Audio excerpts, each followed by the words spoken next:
Seringkali yang justru menjadi pembelajar terbaik di kelas bukan siswa, tapi adalah guru itu sendiri. Mari kita bahas.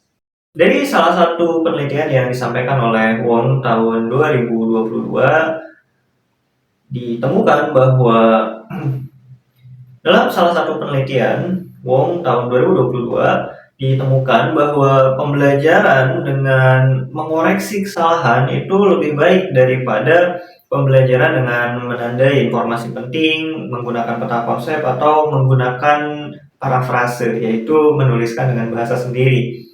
Jadi pembelajaran yang lebih baik itu adalah ketika siswa itu ditunjukkan suatu kesalahan, jadi ada soal atau ada latihan yang kemudian ada kesalahan di sana, dan kemudian siswa diminta untuk mencari kesalahan itu sendiri. Di mana salahnya? Apa yang harus diperbaiki? Dan itu katanya memberikan hasil pembelajaran yang jauh lebih efektif daripada metode-metode yang tadi disebutkan. Tapi dengan catatan katanya ini akan efektif pada pembelajaran yang santai, bukan dalam tekanan ujian yang ketat.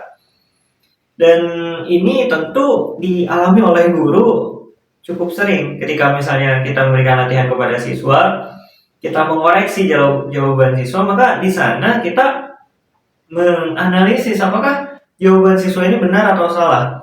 Jika benar, kenapa? Jika salah, salahnya di mana? Dan itu kita lakukan berulang kali, dan pada saat itulah sebetulnya proses belajar yang terbaik terjadi. Justru yang paling banyak belajar saat di kelas itu bukan siswa, tapi guru dengan berbagai metodenya, yang salah satunya adalah ketika mengoreksi kesalahan, dan juga seperti yang disampaikan oleh pemenang Nobel Richard Feynman bahwa salah satu belajar terbaik adalah dengan mengajarkan kepada orang lain. Namun meskipun kita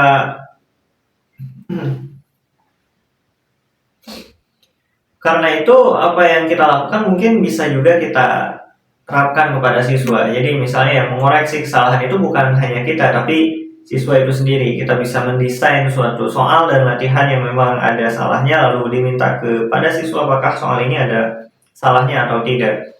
Atau misalnya jika tidak ada waktu untuk membuat soal yang salah, kita bisa meminta siswa untuk saling mengoreksi tanpa kita memberikan kunci jawabannya. Jadi biarkan siswa yang memang mengoreksi apakah di sana ada salahnya atau tidak.